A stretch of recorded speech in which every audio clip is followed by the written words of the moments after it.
अस्सलाम वालेकुम वरहमतुल्लाहि वबरकातुहू। नाज़रीन इकराम, बहुत ही अफसोसनाक ख़बर है कि मुफ्ती जमात और जिन्हां ने समझ लो कि मसलक अहले हदीस नूं शेरो शायरी दे विच भी खास कर अपना एक मुकाम दिता और जिहड़ा ना लोग शिरकिया अशार पढ़ते हुंदे सी ते उन्हां दे मुकाबले दे विच उन्हां ने माशाअल्लाह तौहीदी अशार लिखे।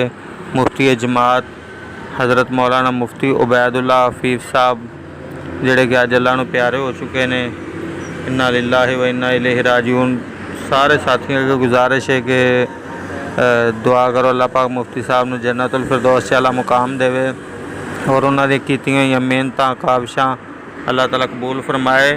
मुफ्ती साहब अलहमदुलिल्लाह जिहड़ा है ना मरकज़ी जमीयत अहले हदीस पाकिस्तान च आने तो पहले जमीयत अहले हदीस पाकिस्तान जो अल्लामा इब्तिसाम अली ज़ेर साहब ने दोबारा शुरू की थी उहदे अमीर भी रहे ने और अलहमदुलिल्लाह जमात दे विच बड़े अच्छे ओहदे ते फायज़ भी रहे ने होर भी मौक़िआं ते।